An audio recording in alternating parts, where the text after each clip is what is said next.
I'm live coming at you from the UK, where it is 1 o'clock in the afternoon my time, and I know the time difference is quite big, so good morning to you if you are in the US, because I know it's early morning there.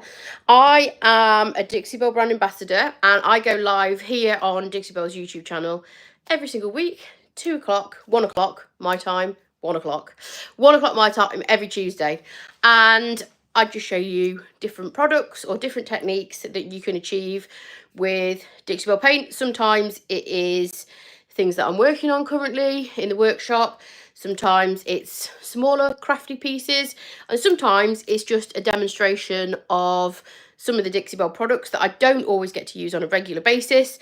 So I like to just show those every now and again, and that's what I'm going to do today. So I actually rescued these off a chair that had been smashed up. As you can see, it's something that was previously painted. I think this is a factory finish, if I'm honest. So I have just painted these, and I'm going to give you a little bit of a demonstration today of how you can achieve a little bit, to create like a little bit of depth and dimension on something that might have a little bit of detail using some Dixie Belle products. So the reason they've got tape on them is because half of the legs have been top coated. So the colour that I've used is Dixie Belle's Kernel Mustard, and this is their chalk mineral paint range. So they do 3 ranges of paint. They have terra clay paint, silk mineral paint, and chalk mineral paint. They're all slightly different. There's all different range of colours within each range. But for today's exercise, we're using chalk mineral paint. Good morning. Hello. So I've taped them off because the top half here has been top coated and the bottom half is unsealed. This side is, I've written on it so I don't forget, this one has had clear wax put on this top half, and this one has been top coated in Dixie Belle's satin clear coat. So they're both water-based top coats. This is just a wax, a water-based wax, you heard me correct, and this is a water-based top coat. So I use a lot of waxes in my personal furniture work, in the stuff that I do and the stuff that I sell. I've always loved waxes. I like how they look, I like how they work, I know them, I know how they work. But you can achieve different looks with different products depending on what your preference is. So just because I like wax, it doesn't mean that everybody else out there does. But I'm going to show you the difference between 2 different products that you can achieve a similar kind of look, but they are different depending on what you personally like to work with.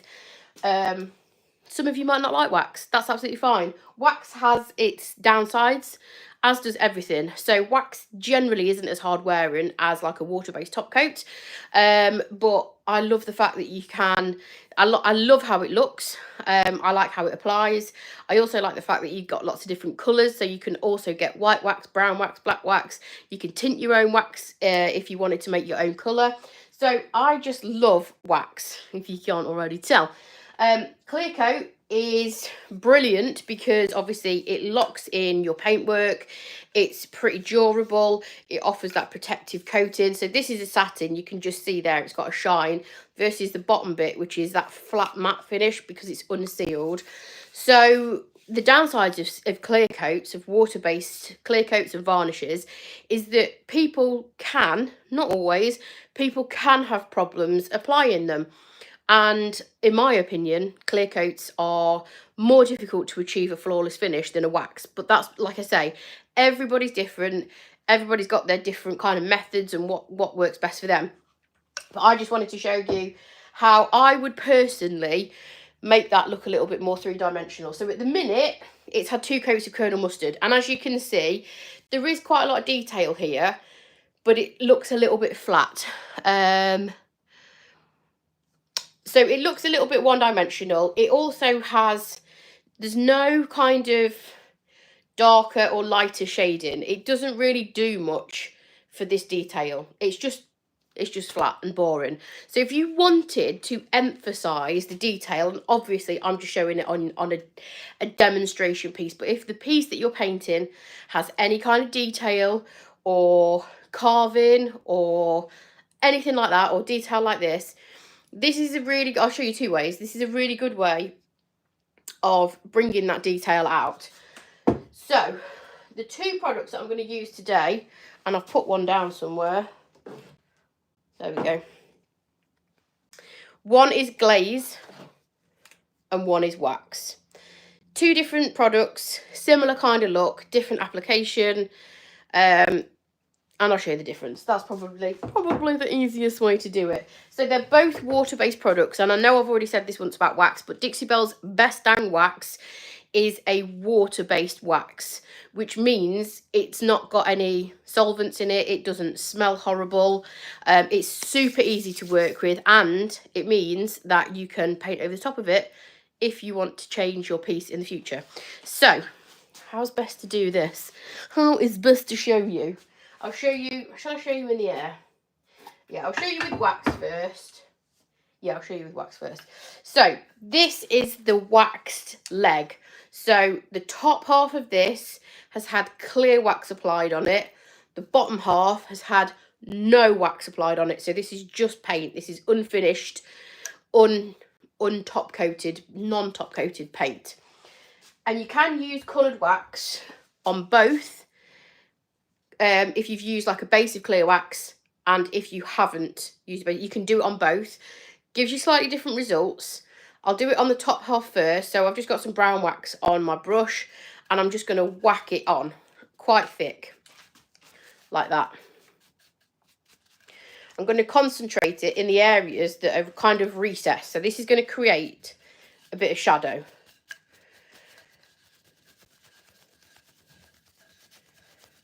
I'm going to spread it out a little bit so it's not all clumped together.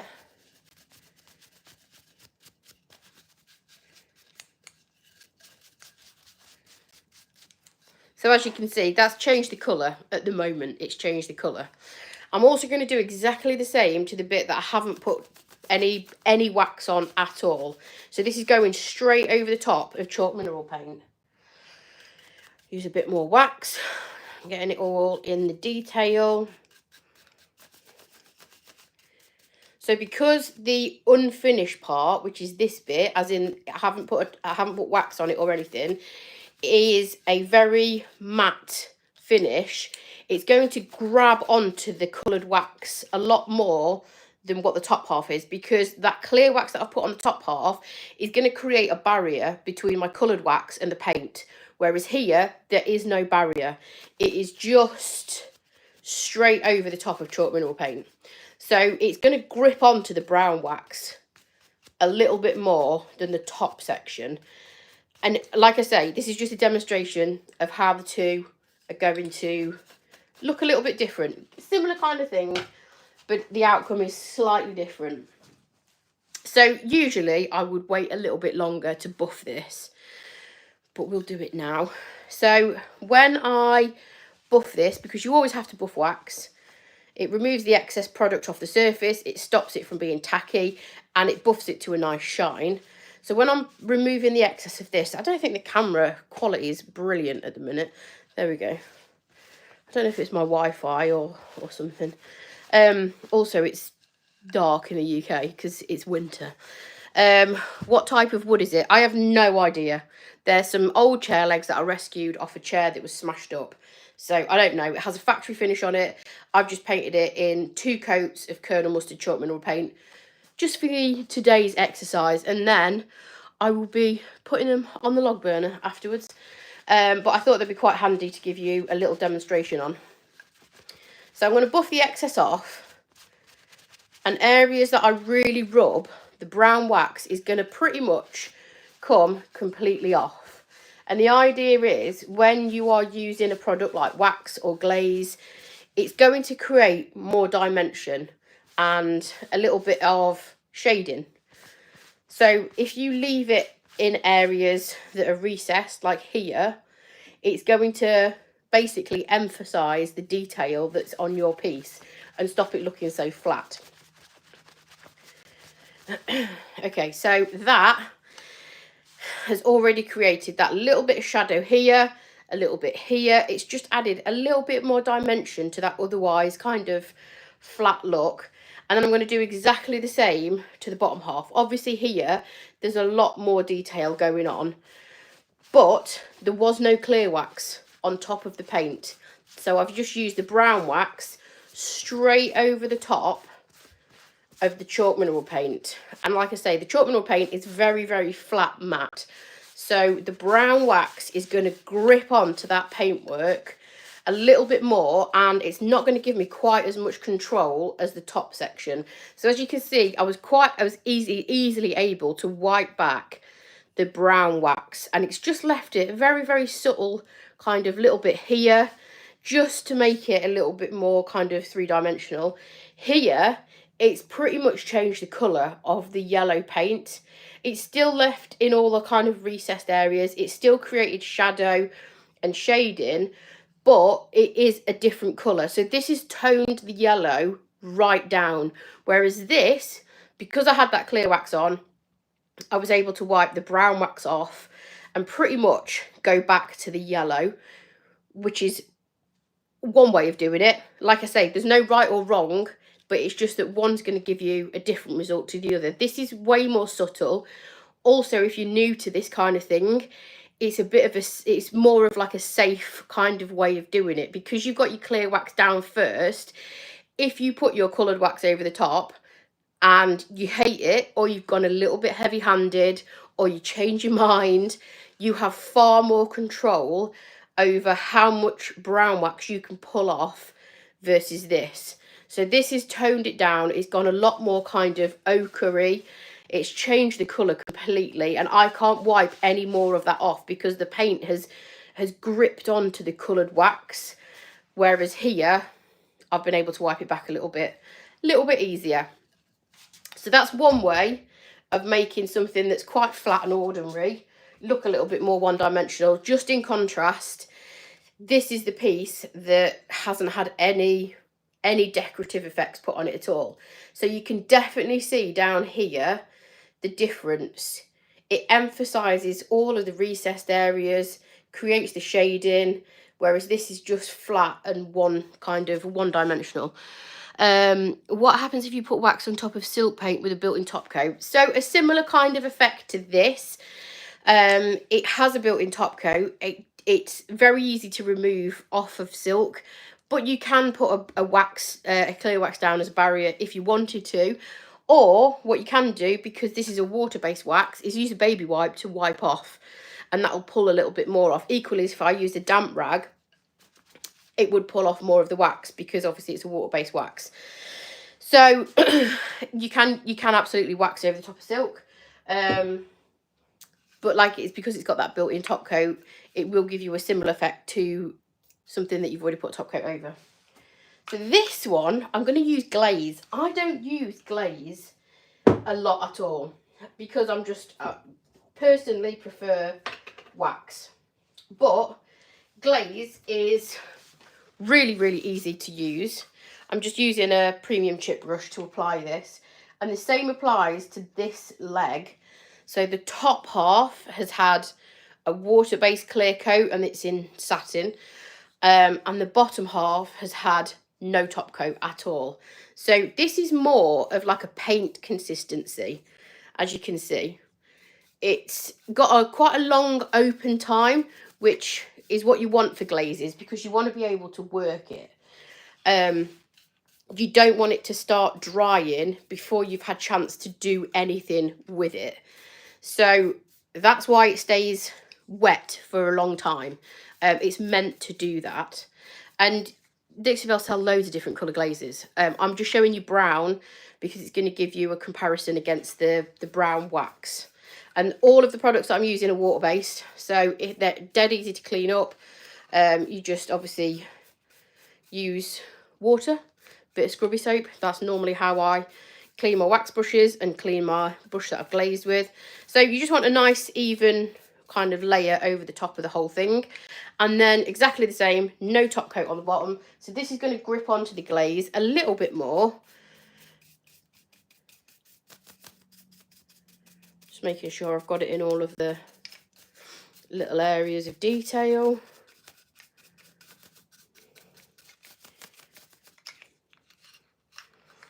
I should have really put this down and then turn the camera down so you could see flat what I was doing, but we're rolling like this today. So they look very similar. And then again, you are going to need a rag or a piece of shop cloth. Ooh. And then you're just going to wipe the excess off. And again, the idea is that the glaze sits in all of the recessed areas, any bits of detail that you've got. You can do this on an area that's completely flat, but obviously if it hasn't got any detail, it's got nowhere to emphasize. So I have done shading with wax on like a flat draw front. I can show that another time.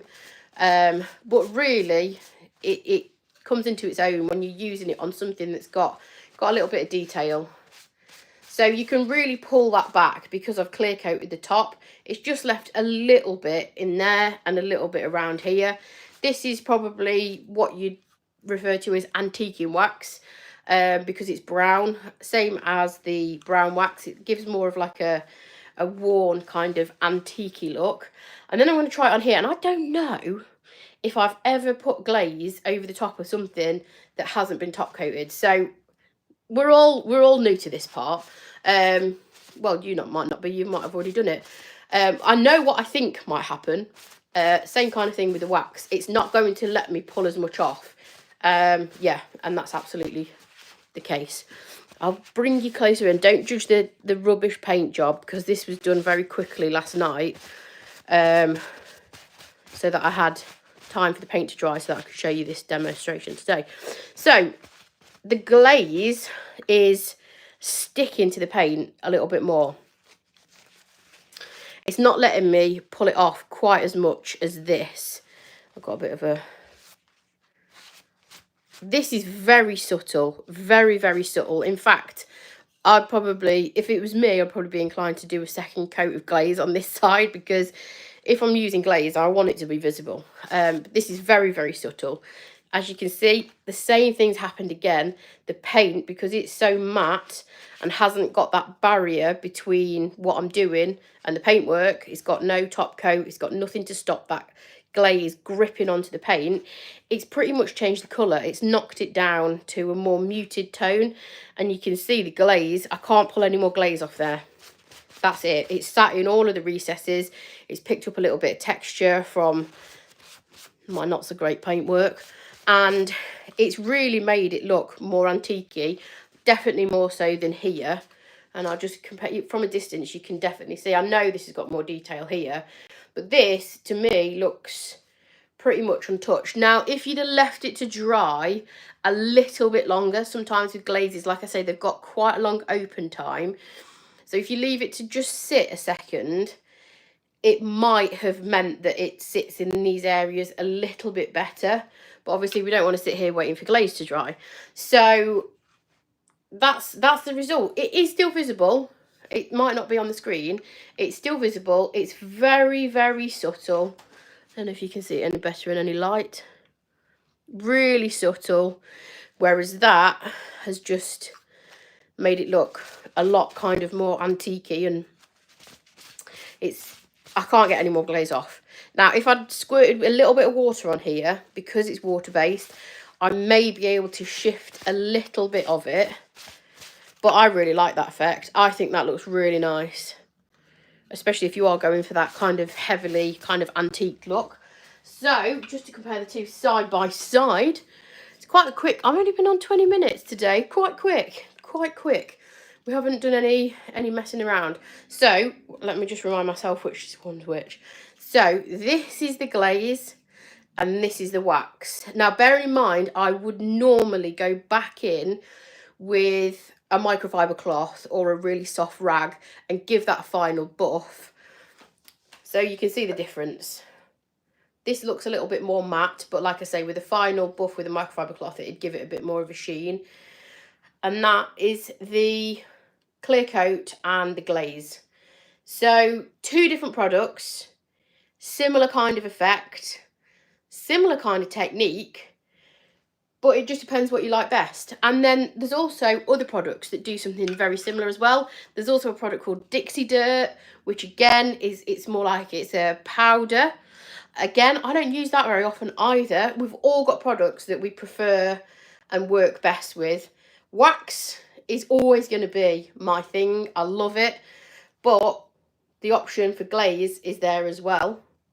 And it, like I say, gives you a very similar kind of outcome. So that's that little demonstration over and done with today. I'll stand those up too there behind me. I was going to do something Christmassy this week, and then I was like, we'll break it up a bit, because I did something Christmassy last week, which are still not finished, by the way. Still not finished, but if you were here last week, I mean, they're nearly finished, almost finished. So that was the blue one that I started, and then the cream with the blue. So this is just a colour reverse of that. I actually prefer this. I don't usually like white or creams, but it's very Christmassy. It's very pretty. So that's what we did last week on the live. And then next week, I might switch to something Christmassy again. Who knows? Who knows? We'll see. We'll see. So I hope that was helpful. I hope that was like a little kind of basic introduction into wax versus glaze, because I do get asked the question quite a lot, what's the difference? So I hope that helped. Like I say, those waxes and glazes that I have used also come in a lot of different other colours. I've just used brown so that you can compare the two, but you can get them both in white, they both come in black, they both come in brown, and then there's lots of different variations in the glazes. I think there's even some metallic glazes as well, which are pretty cool, give you a really nice kind of like sheen to your finish. So there's loads of stuff to play with, but I just wanted to give you like a brief kind of bullet point introduction to both of those things and how you can use them. So as I say, hope that was helpful. I'm going to shoot off. I'm super busy this week, so it is short and sweet, but I will be back same time next week. Thanks for watching. See you later. Bye.